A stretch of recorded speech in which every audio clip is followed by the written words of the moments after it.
After 60. Authority. Life goes on after 60. If you're over 70, living alone, and you tell yourself, "I'm fine, I don't need anyone," you might be lying to yourself in a way that's quietly killing you. Australian GPs and aged care experts now warn that chronic loneliness after 70 is as deadly as smoking 15 cigarettes a day. It accelerates dementia, doubles heart attack risk, and leads to silent, preventable deaths at home. Today, you'll learn the 7 dangerous "I'm fine" lies older Australians tell themselves and their families, and the revolutionary social prescribing movement that's now saving lives across Australia by prescribing friendship, not just medication.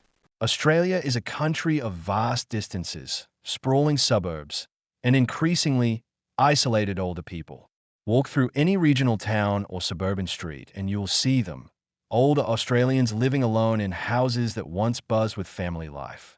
The kids have moved interstate for work. The spouse has passed away. Friends have died or moved into care. And slowly, quietly, loneliness creeps in. By 2025, over 1 in 3 Australians aged 65 and over lives alone. In rural and remote areas, that figure is even higher. Many of these people will tell you, and their families, "I'm fine. I like my independence. I don't need help." But behind that familiar Australian stoicism, a silent health crisis is unfolding. Chronic loneliness and social isolation aren't just emotional problems. They are biological killers. Decades of research now show that prolonged social isolation increases dementia risk by up to 50%, doubles the risk of heart attack and stroke, weakens immune function, making infections and cancer more likely, accelerates cognitive decline faster than almost any other single factor, is as harmful to health as smoking 15 cigarettes a day, increases mortality risk by 26 to 32%, and yet loneliness remains the health risk that almost nobody talks about. GPS don't routinely screen for it. Families assume mum's fine. She says so.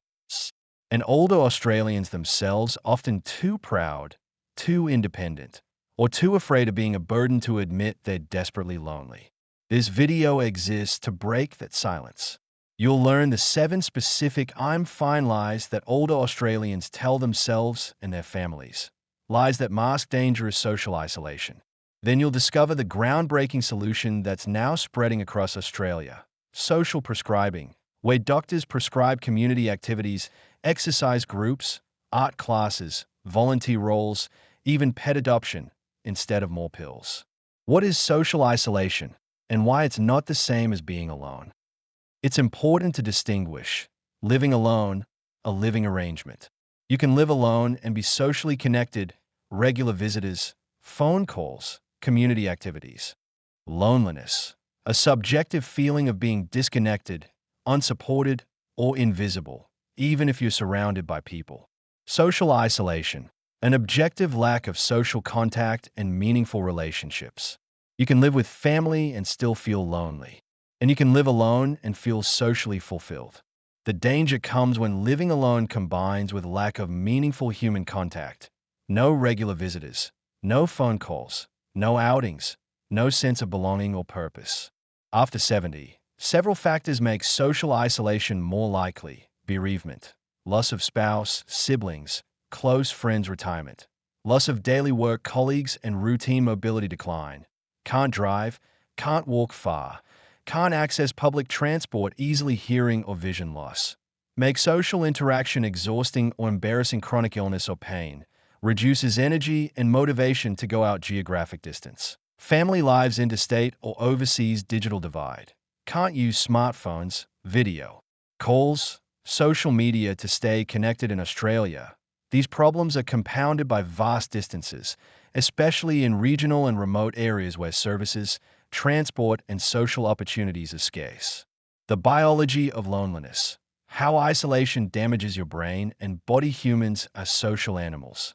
Our brains and bodies evolved to live in groups. When we are socially isolated, our biology interprets it as a threat, like being cast out of the tribe in ancient times, where isolation meant death. This triggers a cascade of harmful changes in the brain. Chronic stress hormones, cortisol, damage the hippocampus, memory center, reduced stimulation accelerates cognitive decline, increased risk of depression, anxiety, and even paranoia, shrinkage of brain regions involved in social processing and empathy in the body. Chronic inflammation, linked to heart disease, diabetes, cancer, weakened immune system, higher blood pressure, poor sleep quality, increased risk of stroke and heart attack. Behavioral spiral, lonely people are less motivated to cook, exercise, or take care of themselves. They are more likely to drink alcohol, skip medications, ignore health problems. They withdraw further, creating a vicious cycle. The result? Loneliness literally shortens your life. And in older adults, it can be the difference between aging well at home and dying alone, undiscovered for days. Why older Australians hide their loneliness. The I'm fine culture. Australian culture prizes independence, toughness, and not being a whinger. For many older Australians, especially men and those from stoic post-war generations, admitting loneliness feels like admitting failure. Common statements that mask deep isolation. I'm fine. I've always been a bit of a loner. Translation: I'm desperately lonely but too proud to say it. I don't want to be a burden on my kids. Translation: I'm scared they'll put me in a home if I admit I'm struggling. I'm too old to make new friends. Translation: I've given up hope of connection. I like my own company. Translation: I've convinced myself I don't need people because it's too painful to admit I do. Families often accept these statements at face value, relieved not to have difficult conversations or make hard decisions. GPS, pressed for time, don't probe deeper.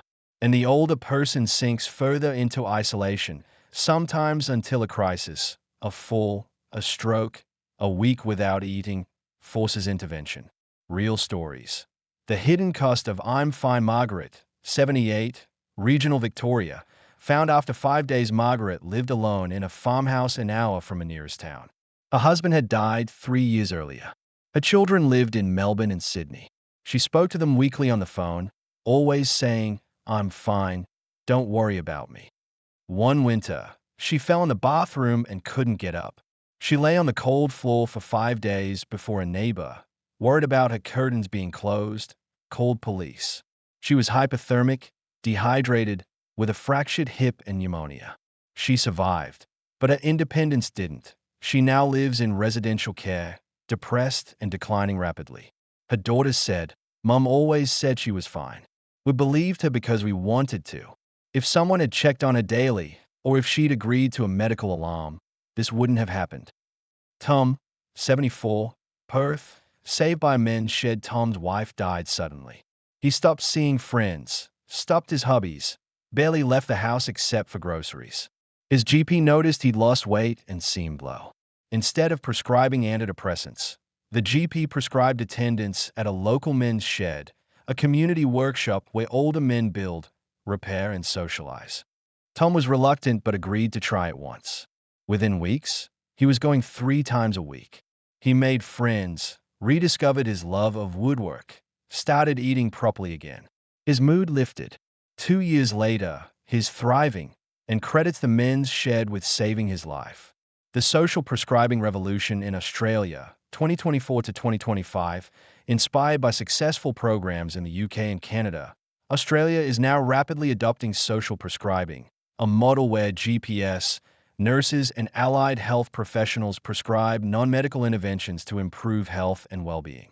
Instead of, or alongside, medication, a patient might be prescribed, joining an exercise or walking group, attending art, music, or cooking classes, volunteering at a local charity or school, adopting a pet, participating in a community garden, connecting with a befriending service, regular phone calls or visits from trained volunteers. Why it works. Addresses the root cause, isolation, lack of purpose, rather than just symptoms, depression, anxiety. Builds social networks and a sense of belonging. Provides routine, structure, and meaning. Improves physical health through activity. Reduces reliance on medications. In Australia, the movement is being championed by Dr. Junia Baker, chair of Aspire, Australian Social Prescribing Institute of Research and Education. Early Australian trials show social prescribing is effective for older people with chronic illness, depression, and dementia. As Australia's aged care system shifts towards home-based care and consumer-directed models, social prescribing is emerging as a critical tool to keep older Australians healthy, connected, and living independently at home. How this video will help you over the next two parts, you'll learn the 7 fine lies that signal dangerous isolation warning signs. Families and GPS should never ignore how to access social prescribing and community programs in your area. Practical steps to rebuild social connection. Even if you've been isolated for years, how to talk to a loved one who insists they're fine when they're clearly not. The 3 golden rules before we begin. Loneliness is a medical emergency. It's not a character flaw, a sign of weakness, or just part of aging. You are never too old to make new friends or find new purpose. Connection is possible at any age. Asking for help is strength, not burden. Staying independent means accepting the support that allows you to stay at home safely. Lie 1. I'm fine. I've always been a bit of a loner. What it sounds like. You've lived alone for years. You tell your family you prefer your own company. You say you've never been the social type. But deep down, you're desperately lonely. You just don't know how to admit it or change it. Why it's dangerous. Humans need connection to survive. Even introverts need some meaningful social contact. Long-term isolation causes accelerated cognitive decline, depression, often unrecognized in older men, physical neglect, poor diet, skipped medications, ignored health problems, increased fall and accident risk, nobody checks on you, warning signs. You go days without speaking to anyone. You've stopped activities you used to enjoy. You feel invisible, like nobody would notice if you disappeared. You talk to the TV, your pets, or yourself for company. What to do? Admit, at least to yourself, that you're lonely. Tell your GP. Ask about social prescribing, local community groups, or befriending services. One small step, a weekly phone call, a monthly coffee group, can break the cycle. Lie 2. I don't want to be a burden on my kids. What it sounds like. Your children live far away. They have busy lives, jobs, families. You don't want to bother them with your problems. So you downplay your loneliness, your health issues, your struggles, until a crisis forces their hand. Why it's dangerous. By hiding your needs, you miss early intervention. Small problems become big emergencies, increase the burden later. A preventable fall or illness forces them to drop everything, and travel risks serious harm. Falls, malnutrition, untreated illness, even death. Warning signs. You minimize problems when family calls. You refuse offers of help or visits. You're losing weight, neglecting hygiene, or living in unsafe conditions. Family members say, I had no idea things were this bad. When they finally visit, what to do? Understand that asking for help early is the best way to avoid being a burden later. A daily check-in call, a weekly video chat, or a medical alarm can keep you independent far longer than silence ever will. Lie 3. I'm too old to make new friends. What it sounds like. Your spouse has died. Your old friends have moved away or passed on. You feel like all the friend-making opportunities, school, work, young family years, are gone. You've given up. Why it's dangerous. This belief becomes a self-fulfilling prophecy. You stop trying, stop going out, stop engaging, and loneliness deepens. But research shows older adults can and do form deep, meaningful friendships, often more easily than younger people, because they have more time, life experience, and emotional maturity. Warning signs. You haven't had a meaningful conversation in weeks. You decline invitations because I won't know anyone. You feel envious or resentful watching others socialize. You've lost your sense of humor and joy. What to do? Join something, anything. A walking group, U3A, University of the Third Age, class, men's shed, craft group, choir, volunteer role. Friendships formed through shared activity, not forced small talk. Lie 4. I like my own company. I don't need people. What it sounds like. You've convinced yourself that solitude is a choice, not a circumstance. You fill your days with TV, crosswords, maybe a garden. You tell yourself you're content. Why it's dangerous. While solitude can be peaceful, prolonged isolation without meaningful human contact is toxic. Your brain needs stimulation from conversation, new ideas, different perspectives. Without it, memory declines faster, depression creeps in, often unrecognized, physical health deteriorates, less motivation to move, eat well, take care of yourself. Warning signs. Your daily routine is identical every day.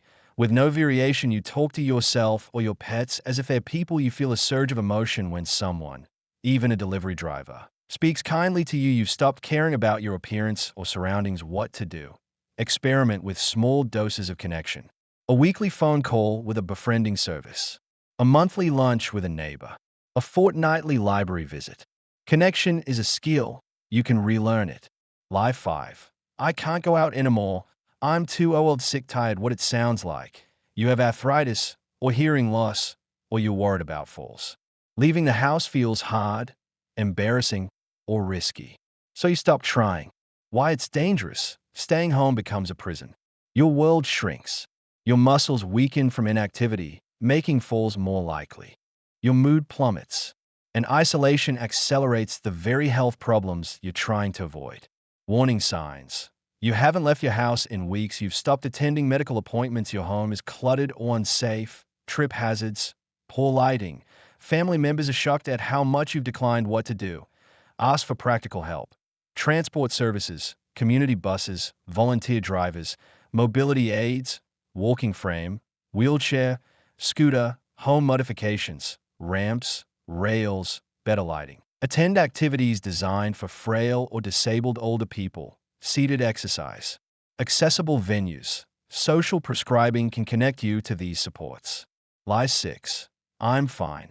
I talk to people on the phone. What it sounds like. You have regular phone calls with family or friends. You think that's enough. But phone calls lack the richness of face-to-face contact, body language, touch, shared activity. Why it's dangerous. While phone contact is better than nothing, it's not a substitute for in-person connection. Studies show that physical presence, seeing someone's face, sharing a meal, a hug, has unique health benefits that phone calls don't provide. Warning signs. All your social contact is via phone or screen. You haven't touched another human being. Handshake, hug. In weeks, you feel a disconnect between what you say on the phone, I'm fine, and how you actually feel. What to do. Use phone or video calls as a bridge, not the destination. Ask family or friends to visit in person, even if just monthly. Join a local group where you see the same people regularly face-to-face. Lie 7. It's too late. I've been alone too long to change now. What it sounds like. You've been isolated for months or years. You feel like you've forgotten how to be social. You're ashamed, anxious, or convinced nobody would want to know you now. Why it's dangerous. This is learned helplessness, and it's a lie. Connection is possible at any age and after any length of isolation. People in their 80s and 90s have rebuilt social lives, found new purpose, made close friends. It's never too late. Warning signs. You've given up hope. You feel intense anxiety at the thought of social contact. You sabotage opportunities, cancel appointments, refuse invitations. You believe this is just how my life is now. What to do? Start with the smallest possible step. A 5-minute chat with a checkout worker. A weekly phone call with a volunteer befriender. A single visit to a community center. Rebuild social confidence gradually, like physiotherapy for a broken leg. Step 1. Assess your social isolation risk. 5-question check. Answer honestly.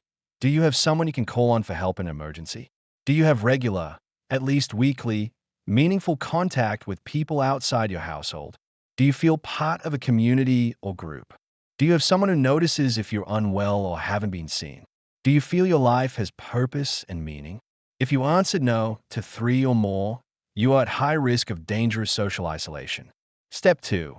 Talk to your GP about social prescribing. Say, I've been feeling quite isolated and lonely. I've heard about social prescribing. Can you refer me to community programs, groups, or services that might help?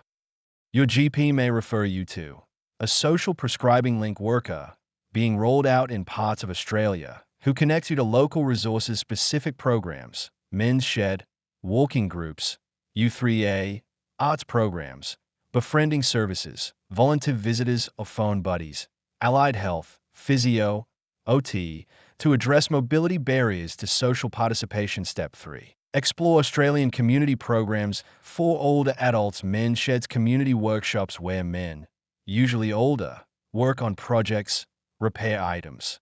Socialize. Over 1,000 across Australia. Find your local mensch.org U3A, University of the Third Age, free or low-cost classes for older adults, no exams. Subjects: history, languages, art, music, technology, exercise. u3a.org.au Probus clubs, social clubs for retirees. Regular meetings, outings, activities. ProbusSouthPacific.org community centers. Most local councils run programs. Exercise classes, craft groups, social mornings. Check your council website. Walking groups. Heart Foundation Walking. Free, social, all fitness levels. Walking.heartfoundation.org.au Volunteering gives purpose and connection. Opportunities at libraries, hospitals, schools, charities, environmental groups. VolunteeringAustralia.org Step 4. Set up safety and regular contact systems even if you prefer living alone. Safety nets are essential. Daily check-ins. Phone call or text with family or friend, neighbor, are you okay? Services. Some councils, community organizations offer this. Medical alarms. Pendant or watch that calls for help if you fall or feel unwell. Many are subsidized or free for eligible older Australians. Smart home tech. Motion sensors that alert family if no activity detected. Video calling devices, simpler than smartphones for some. Step 5. Address practical barriers to social participation. Transport. Community transport services, volunteer drivers, accessible buses, companion services, someone to accompany you to appointments or outings. Many councils and aged care providers offer these. Hearing or vision. Get hearing aids fitted and used. Hearing loss is a major isolation risk. Regular eye tests. Cataract treatment if needed. Mobility. Walking aids, wheelchairs, scooters. Physio to improve strength and balance. Home modifications. Ramps, rails. Confidence. Start with one-on-one contact before groups. Bring a friend or family member the first time. Choose activities aligned with your interests and abilities. Step 6. If your family. How to help an isolated loved one. Don't accept "I'm fine" at face value. Look for weight loss, poor hygiene, cluttered, unsafe home, cognitive decline, mood changes, memory problems, missed appointments, unpaid bills, medication errors, withdrawal from activities they used to enjoy. Have the conversation. Mom or dad, I've noticed you seem less connected than you used to be. I'm worried you might be lonely. Can we talk about ways to help you stay connected and safe at home? Offer practical help. Set up regular video calls, arrange transport to activities, introduce them to local programs. Offer to go with them the first time. Organize a home care package assessment if needed. Step 7. Understand the new home care reforms. 2025. From 2025, Australia's home care system is being reformed. Single Support at Home program replaces multiple confusing programs. Consumer-directed care. Older people have more choice and control. Focus on staying at home rather than moving to residential care. This means more funding for social support. Not just medical care services, can include transport to social activities, help with hobbies, companion visits. Ask Your My Age care assessment to include social connection goals, not just medical needs. Step 8. The power of pets for many isolated older Australians. A pet provides daily routine and purpose, companionship and physical affection, motivation to get up, go outside, stay active, social connection. Dog walkers meet other dog walkers. Social prescribing sometimes includes pet adoption programs for older adults. Consider dogs, if you can walk and care for them. Cats, lower maintenance. Visiting pet programs, if you can't own a pet. Step 9. Digital connection. For those who can manage it, technology can reduce isolation if you have support to learn it. Video calls with family, Zoom, FaceTime, WhatsApp, online interest groups, forums, Facebook groups for hobbies, telehealth appointments, reduces need to travel. Many libraries, community centers, and councils run free tech classes for seniors. Step 10. Remember, Connection is medicine. Social prescribing works because connection is as powerful as any drug. Reduces dementia risk by up to 50%, cuts heart attack and stroke risk in half, improves immune function, lengthens lifespan by years, improves quality of life immeasurably. The opposite of loneliness isn't just not being lonely. It's belonging, purpose, and mattering to others. You are never too old for that. You are never too isolated to change. And you're never a burden for wanting it.